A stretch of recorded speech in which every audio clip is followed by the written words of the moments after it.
Y estamos ahora listos para hablar con Federico Lande. Él es psicólogo, investigador, especialista en lo que es ciberpsicología, ¿sí? Cómo esto de la tecnología nos va atravesando y va marcando ciertas características, ¿no? Nuestra forma de comportarnos. ¿Cómo estás, Fede? Sofi, muy bien y muy contento de invitada acá, estar Estamos invitado. acá en el medio de la noche de las peatonales, así que también con mucha gente ahí pasando y curioseando con Exacto. esto que venimos a proponer. No es para los tímidos ni vergonzosos con toda esta gente, pero una hermosura, la verdad que una hermosura, no lo esperaba. Hay mucho para hablar, ¿no? En lo que es la tecnología y cómo nos estamos manejando y cómo vamos redescubriendo esta forma de interactuar a través de estos nuevos medios digitales. Pero tenemos algo muy puntual que tiene que ver con los deportes electrónicos, ¿no? Un poco para definirlo, ¿qué es esto de deporte electrónico? ¿Puede un deporte ser electrónico? Sí, son deportes principalmente por el hecho de que hay una interacción y hay una competencia dentro de una plataforma y al haber competencia hay ganadores, perdedores, hay reglamentos, hay una organización que los respalda y en función de eso tenemos que hablar que hay un deporte. También el Comité O sea, Olímpico hay algunas características que sí que lo hacen responden deporte. a esa definición. Viene Bien. un poco de la historia de lo que es el ajedrez, considerado deporte, Claro, en el cual es el gasto cierto. de energía es muy bajo. El tiro al blanco, que también es un deporte olímpico, que también tiene esta característica de ser un deporte y el gasto de energía es muy bajo. Me gusta cuando empezamos a ver los antecedentes, digamos. Este interrogante no empieza solo con la parte de digital. Exacto, no, viene de la mano de toda esta historia que es fundamental aclararlo. Y después la idea de que también en algún sentido hay competencia, hay una organización, hay entrenamiento previo que hace que los deportistas mejoren su rendimiento. Al mismo tiempo, en cuestiones económicas, ahora ya se habla al presentarse los deportes electrónicos de dos tipos de deportes, los tradicionales o convencionales y los electrónicos que vendrían a marcar esta nueva época. A nivel económico, la explosión que tienen los deportes electrónicos supera ampliamente a muchos deportes tradicionales y al mismo tiempo creo yo que las características que responden a mi profesión es que las intervenciones son muy similares en relación a los deportes convencionales o tradicionales en los deportistas electrónicos. Se entrena mucho lo que es la atención, la concentración, la comunicación, los liderazgos, el manejo de estrés y de la ansiedad. Al mismo tiempo he trabajado con deportistas electrónicos y he compartido trabajo con kinesiólogos, traumatólogos, nutricionistas. Entonces a veces también pensar que el que practica deporte electrónico es alguien que tiene sobrepeso, que es sedentario, que está todo el día encerrado en su habitación, lejísimo de eso. Pero estamos hoy quizás en esta forma de verlo de una manera integral, ¿no? Como no quedarnos solo con el juego de la computadora, sino todas las habilidades y destrezas que se ponen al momento de llevarlo adelante. No depende del azar, sino que depende de las habilidades y las destrezas que son entrenables. O sea que al mismo tiempo esto de mejorar los rendimientos nos plantean la idea de que hay un deporte. Quizás estas cosas que estamos marcando son en deportistas de élite, podríamos decir. ¿Qué pasa con los deportistas amateur, no? Cuando tenemos ahí un chico en casa que está jugando y decimos, ¿cuánto tiempo que pasa? Nos tenemos que preocupar, lo tenemos que regular. Está bueno y hay que fomentarlo.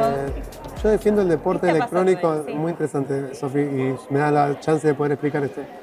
El otro lado sería el deporte electrónico, son las adicciones a los videojuegos, Claro. que también viene de la mano de cierta historia que tiene que ver, que responde al hecho de que se puede considerar una adicción la ludopatía, que es el juego por azar, lo que pasa en los casinos. Y ahora ya la Organización Mundial de la Salud, en 2018, ha planteado que ya existía, pero la oficializó la Organización Mundial de la Salud, plantea la adicción a los videojuegos. Eso nos plantea un interrogante a la hora de presentar cuestiones más de tipo clínica, porque la verdad, cada vez que voy a dar una charla en un colegio, los mismos docentes me plantean que la cuestión se le va de las manos a los padres muchas veces.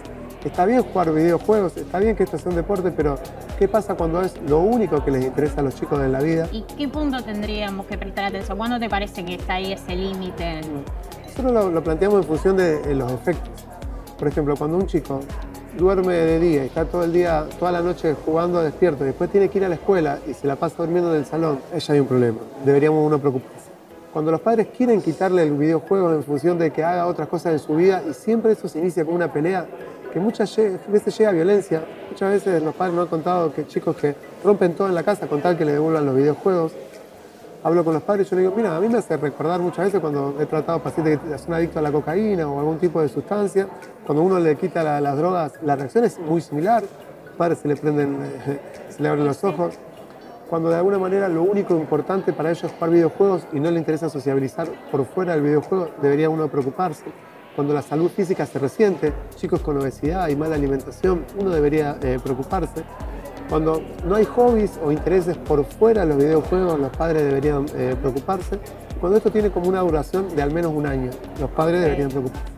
¿Pasa algo con esta exposición que tienen quienes están jugando quizás a las imágenes, a los colores, al sonido? Ahora que también se vuelve tan inmersivo, ¿no? Que tenemos los auriculares, esto también que se van como acelerando, ¿no? Yo me acuerdo cuando yo era joven, los videojuegos iban como más lentos, como más pausados.